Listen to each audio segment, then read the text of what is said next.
시작할게요. 두 번째, 소설하고 있고요. 현대소설, 거리, 인물, 서술자의 태도 이야기할 거예요. 자, 먼저 확인할게요. 거리, 영어로 뭐라고 써 있어요? distance.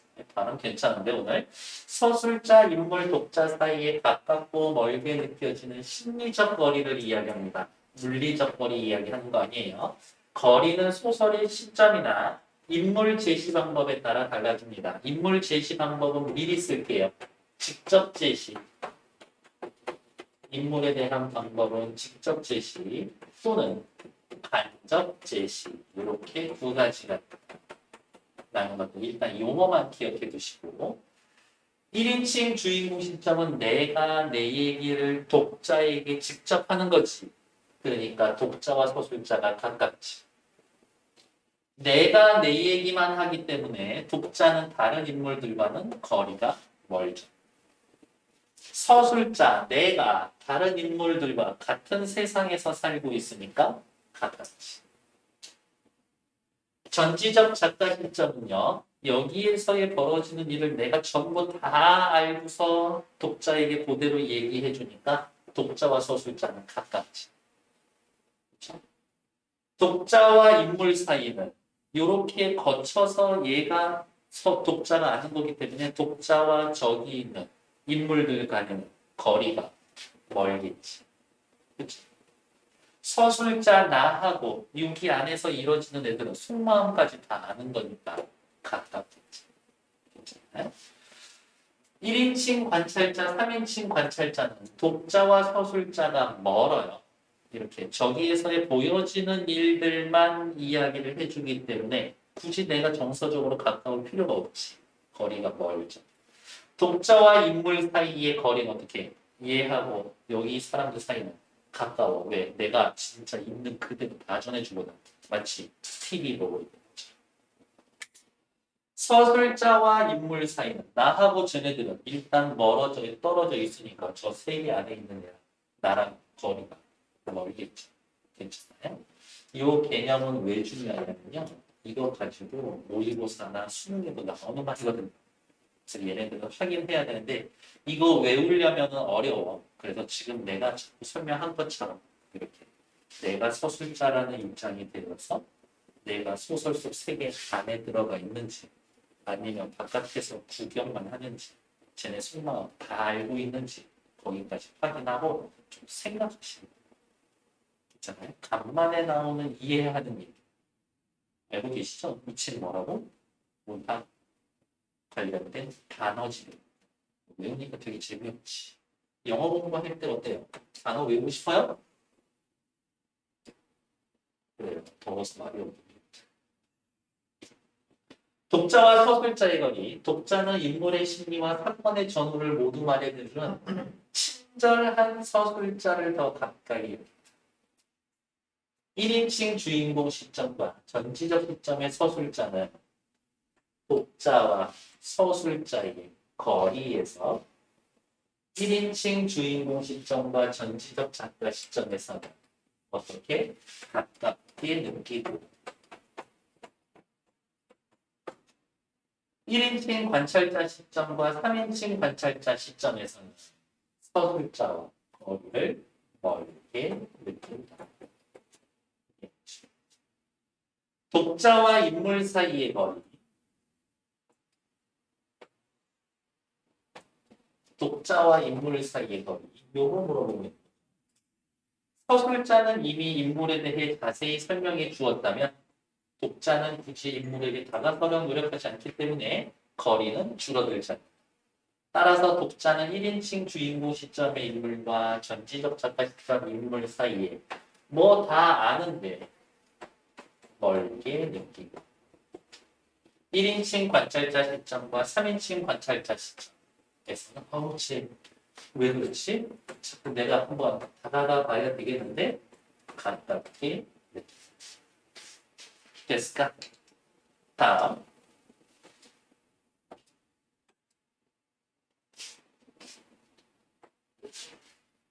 서술자와 인물 사이의 거리. 서술자가 인물의 심리와 성격을 속속들이 알고 있는 시점은 서술자와 인물의 거리가 가깝다. 다 알면 가깝다고. 1인칭 주인공 시점과 전지적 작가 시점은 서술자와 인물의 거리가 같답니다. 반면 서술자가 인물의 외양과 행동만 서술하는 시점은 서술자와 인물의 거리가 멀다. 즉 1인칭 관찰자, 3인칭 관찰자 시점은 서술자와 인물의 거리가 멀다. 확인해 보시면 되겠습니다. 인물의 유형에 따라서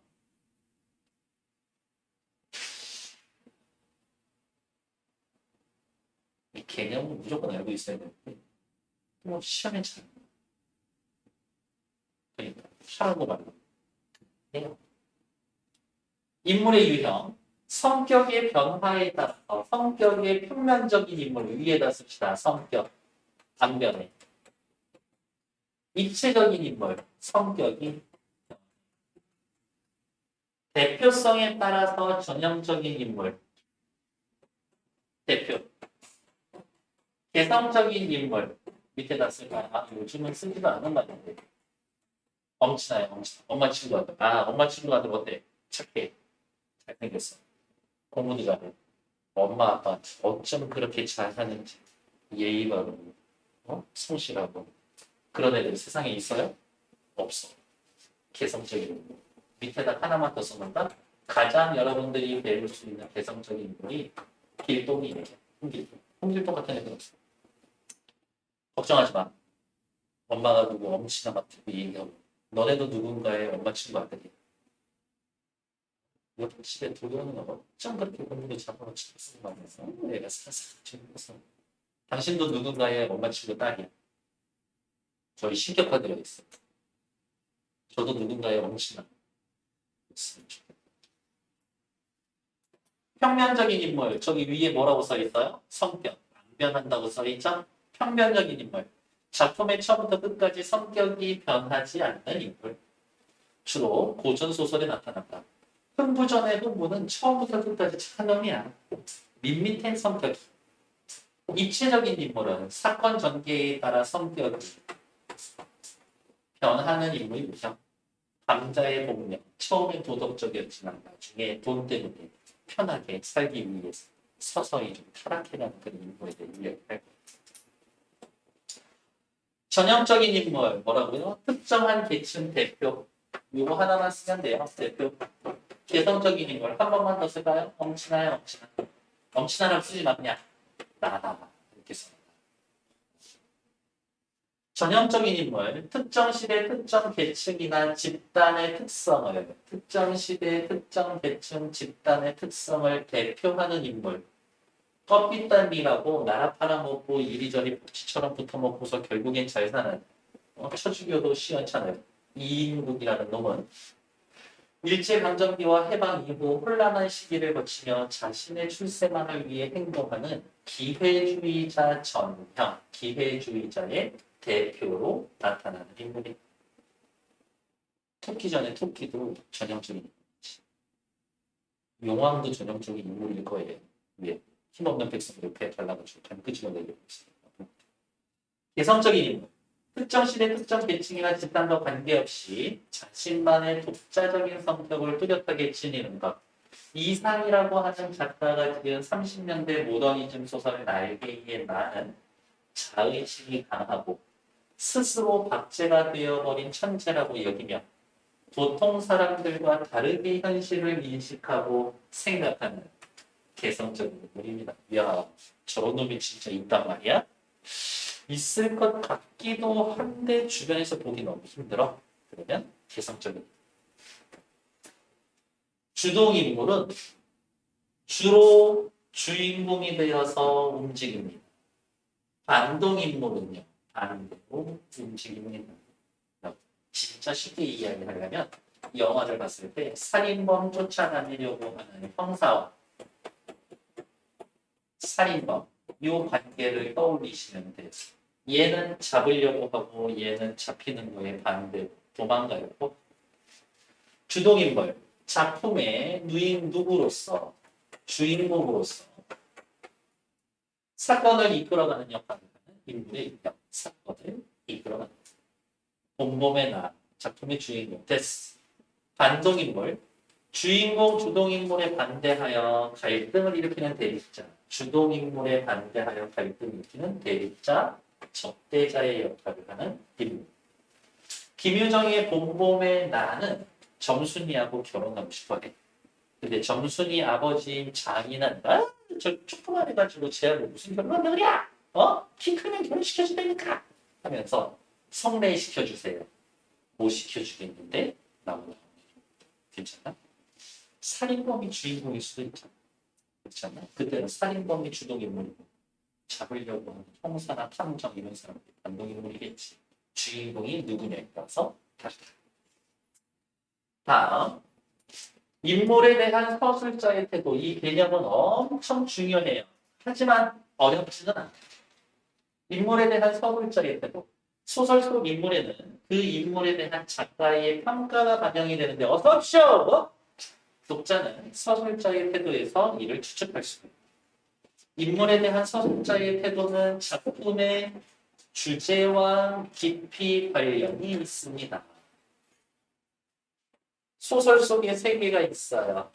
어떤 인물이 있지. 때마침 전지적 작가 시점. 근데 이 전지적 작가, 서술자가 얘를 너무 꼴보기 싫어요. 재수없는데? 이런 느낌. 저 하나 꼬라지 보라고 이렇게 이야기를 합니다. 그러면 작품 전체의 주제는 이러한 유의 인물에 대해 부정적으로 혹은 이러한 유형의 인물에 대해 비판한다. 그게 주제가 될 수 있죠. 인물에 대한 서술 태도를 살피면 작가의 의도나 주제를 쉽게 짐작할 수가 있습니다. 모든 문학 작품이 제일 중요한 건 솔직히 주제 아닌가? 그 주제를 인물에 대한 서술자의 태도를 통해서 알 수 있다고 했으니까 서술자의 태도 중요한 거지. 우호적, 긍정적. 인물을 긍정적인 입장에서의 서술하는 경우 인물에 대한 동경, 경외, 동정, 연민 등으로 나타납니다. 나머지 뜻은 다 알겠지만 경외라는 뜻은요. 뭔가 두려운 감정도 있으면서 동시에 존경하는 듯한 그런 느낌? 그거를 경외. 많이 덥죠? 뭐 타고 왔어요? 차 타고 왔어요? 시원했겠는데. 차 타서 내려서 엄청 요즘은 엘리베이터 기다리다가 옆에 사람도 칠 것 같지 않냐? 폭력적이지. 아니, 옆에 사람 시원하게 해주고 싶죠. 발전스필. 할아버지 앞에서는 항상 무릎 꿇고 중하려 공손하기가 몸종과 다름없었지만 처자 앞에서는 단란하고 즐거워 웃더라도 결코 치아를 보낸 일이 없게 그나마도 무효. 중량. 당신을 알던 모든 사람한테 선생님이란 경칭을 받았다. 저만치 멀리로 건너다 보이면 어렵기만 한 사람이었다. 누구? 우리 아버지. 우리 아버지. 우리 아버지가 할아버지 앞에서는 엄청 조심조심했지만 나의 엄마와 나한테는 그렇게 잘 웃어주고 그렇게 어떻게 근엄했고 다른 사람한테 선생님이라는 소리 듣고 아버지지만 너무 어려웠어. 어디 그럴 법이 있을 수 있단 말이다. 남의 집 물 안탈이 출입에 노랫가락이 어깨죠. 세상. 저렇게 마을 사람들로부터 존경받고 선생님 소리 듣던 우리 아버지가 웃어도 이빨 내보내고 웃지 않는 우리 아버지가 남의 집 안에서 춤추면서 놀고 있어. 너무 충격받았지. 아버지를 몸가짐이 단정하고 존경받는 인물이었다면서 아버지에 대해서 긍정적으로 생각하고 있다. 아버지 좋아해요, 싫어해요 이렇게만 생각해도 크게 나쁘진 않습니다. 서술적. 적대적, 비판적인 태도. 인물을 부정적인 입장에서 서술하는 경우입니다. 인물에 대해서 직접 비판하거나 풍자, 냉소, 조롱, 혐오, 분노 등으로 나타낼 수가 있습니다.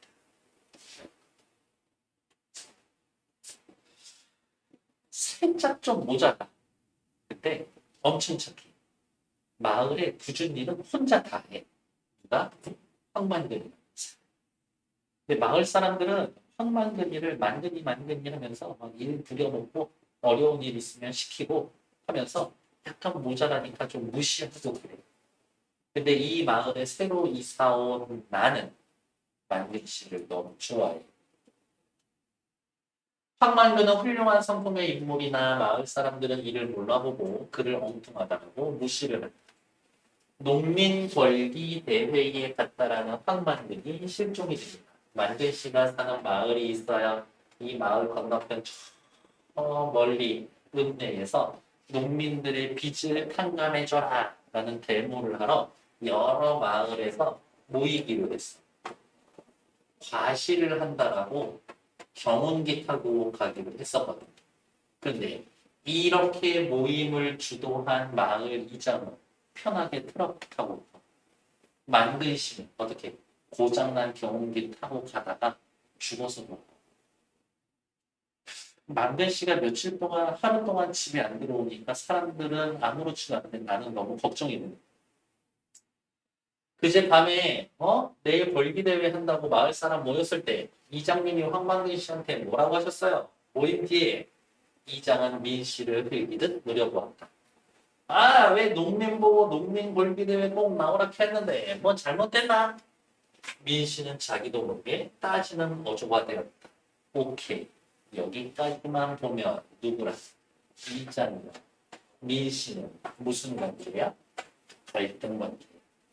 민 씨는 황만근에 대해서 긍정적으로 돌아오지 않아서 걱정하고 황만근은 어떻게 무시하고 걱정은 쥐뿔도 하지 않고 소설에서의 갈등이라고 해가지고 멱살 잡고 진짜 머리끄댕이 잡고 싸우는 것만 갈등이다 그렇지는 않아요. 생각 다르면 갈등이야. 민 씨는 자기도 모르게 따지는 어조가 되었다. 군 전체가 모여도 몇 명 안 된다면서요. 그런 자리에 꼭 황만근 씨가 가야 됩니까? 예? 황만근 씨가 가야 할 이유라도 있어요? 따로 황만근 씨한테만 부탁할 정도로 황만근 씨 만만하고 말 잘 들으니까 그냥 오라고 한 거 아니에요? 라고 따지고 있는 됐어요. 적대적. 누구에 대해서 적대적이에요? 이장에 대해서 적대적이지. 그렇죠. 밑에 객관적 태도, 중립적 태도라고 나와 있어요. 관조적 태도. 어머! 우리 관조라는 단어 배운 적 있어요? 뭐? 그냥 멀리서 구경만 하는 거지. 위에다가 쓸까요? 관조. 특정한 사건이나 현상에 개입하지 않고 바라만 봅니다. 인물에 대해 긍정적이거나 비판적 평가를 내리지 않고 보이는 그대로의 모습을 비교적 객관적으로 서술하는 경우. 소년은 드디어 그렇게도 동경을 하지 않던 서울로 올라오고야만 한다. 청량리를 들어서서 질펀한 거리를 달리는 스마차 창 너머로 우선 본 것은 전차라는 물건이었다. 시골 가평에서 결국 볼 수 없었던 것. 우와, 전차 한 가지가 아니었다. 그래도 그는 지금으로 우선 저 전차에 한번 올라타 보았으면 한다. 라면서 소년이 가평 살던 소년이 서울로 올라와서 이러이러한 마음을 가졌습니다를 그냥 보여주고 있지. 자, 그러면 질문 드릴 거예요. 나라는 사람이 있어 없어? 여기 요만큼의 서술자에. 없지. 그냥 일단 3인칭. 사람의 속마음에 대해서 알아요? 몰라요? 속마음. 알지. 우와, 저 전차 한번 올라타 봤으면 좋겠다라고 소년이 속으로 생각하는 거 아니야? 속으로 생각하는 걸 알잖아요. 이 소설의 시점. 뭐다? 전지적 작가 시점.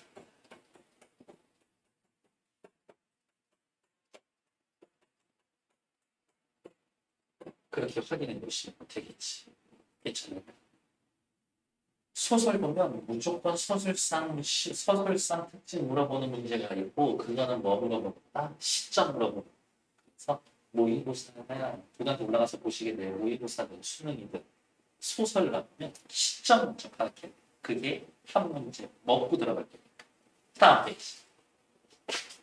확인 결과 소설에서의 거리란 서술자, 인물, 독자 사이에 존재하는 어떠한 것, 물리적 거리? 아니요.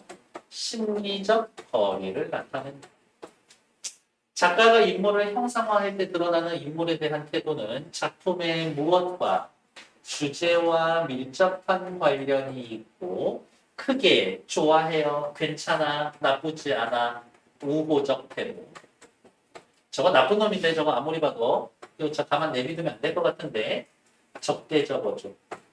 그 다음 그래 그냥 제가 하는 게 나랑 뭔 상관인데 객관적 태도로 나눌 수가 있다. 설명이 맞으면 OX, 틀리면 오케이. 자 보세요. 물어볼 거예요. 1, 2, 3, 4번. OX 대답해 주시면 됩니다. 평면적 인물이란 작품이 진행되는 동안 성격이 변화 없이 끝까지 지속되는 거다. OX. 5. 전형적 인물이란 특정한 계층을 대표한다. 대표하는 특성을 갖지 않고 개성적 삶의 방식을 가지고 살아가는 인물 유형이다. OX. X. 주동인물은 사건을 이끌어 나가는 역할을 하는 반면 반동인물은 주인공에 반대하여 갈등을 빚는 대립자 역할을 한다. OX. O. 마지막 1인칭 주인공 시점에서 독자와 주인공 나 사이의 거리는 멀지만 그래요? 독자와 주인공 나 사이의 거리는 멀지만 일단 여기까지 OX. O. 독자와 나를 제외한 다른 인물과의 잠깐만. 주인공인 나 사이의 거리도 아니야. 가깝지. 1인칭 주인공 시점은 내가 내 얘기를 독자한테 직접 하는 거잖아. 그러니까 너랑 나랑 가까워. 가깝지. 나를 제외한 다른 인물과의 거리는 멀다. 그러니까 얘는 X. 되겠지. 3번. 이 표는 앞에 거 보고 찾으시면 되는데 완전 거저졌는데 1인칭 주인공이랑 전지적 작가의 시점이랑 둘이 세트로 다니잖아요. 기억나요? 네. 얘네들이 다 같아. 그리고 왜 밑에 얘네랑은 다 반대예요. 앞에 표 보고 채우세요라고 이야기하지만 실제로 여러분들 지금 제가 다음 페이지 넘기는 그 순간 그 전에 다 채울 수 있을 겁니다. 다음 페이지. 어? 뭐라고?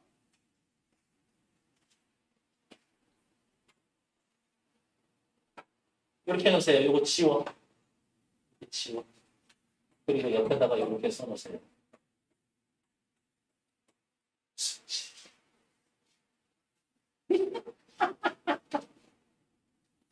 이제 늘 얘기하죠? 미친 거 아닐까? 다음, 소설상의 특징. 조금만 잠깐 할게요.